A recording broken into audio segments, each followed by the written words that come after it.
in their caves, alcoholics would approach us and say, what a great thing AA might have been.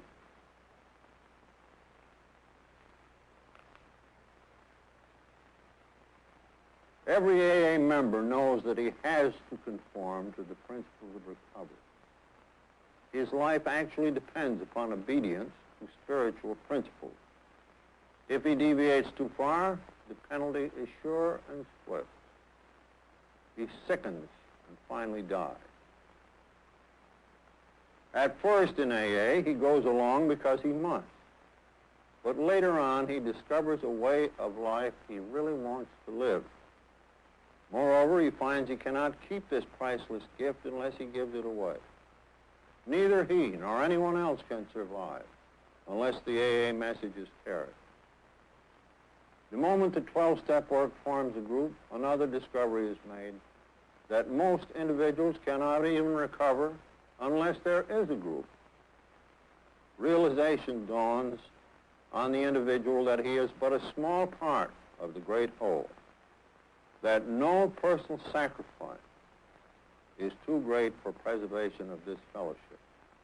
He learns that the clamor of desires and ambitions within him must be silenced whenever these could damage the group. It becomes plain that the group must survive or the individual will not. So it has been with AA. By faith and by work, we have been able to build upon the lessons of an incredible experience. These live today in the 12 traditions of Alcoholics Anonymous, which, God willing, shall sustain us in unity for so long as he may need it. You see, our original function had to do with people who started groups. Naturally, Dr. Bob became, you might say, the parent of the Akron group. I became the parent of the New York group, and there was Clarence in Cleveland, and there was Earl in Chicago, and Cliff at Los Angeles, and all of these people became founders of AA in their several localities, and very naturally, there being no other way, they got a few people sobered up after a long and strenuous tussle. These first people became a team. In the structural sense, you might almost call this a local pope and a hierarchy. And this was the top of the AA pyramid to come. The top was built first. And as the pyramid grew in its base, and more people came in, the old-timers continued to give spiritual instruction. They either had meetings in their homes or tended to making arrangements. When publicity turned up, they took charge. In other words, they were actually managing the affairs of an infant or adolescent family. And this was just as it should be.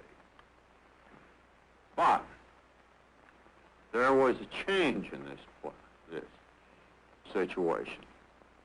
When AA got further spread and rapidly spread, first by the Plain Dealer articles in Cleveland, and then by Mr. Rockefeller's dinner, and finally the great smash of the Saturday Post piece of 1941, which brought us 6,000 new members within a year's time.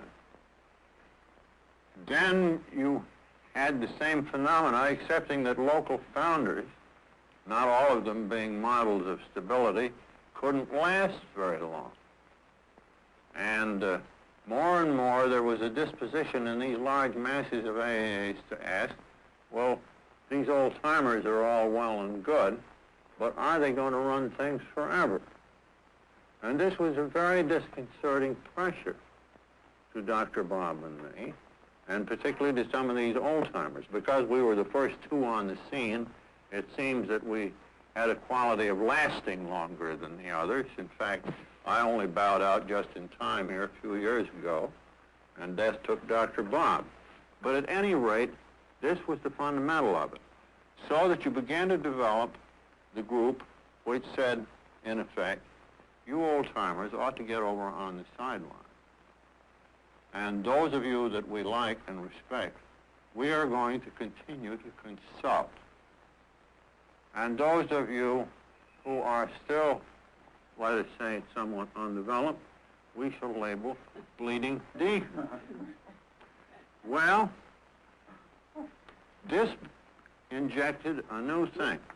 On top of this pyramid of service, now cut off across the top, there appeared something for each group that whizzed round and changed personnel every few months, lest anybody get too much power, and it was called a rotating committee.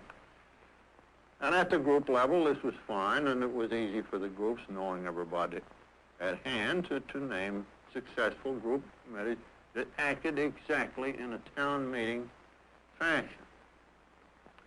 Well, then some years later, as urban problems got to be tremendous, and there had to be some head or tail way, when they got into that phase, they found immense difficulty for all of these urban people, or even representatives of them, to get together to choose people, a committee, to manage and conduct an intergroup office.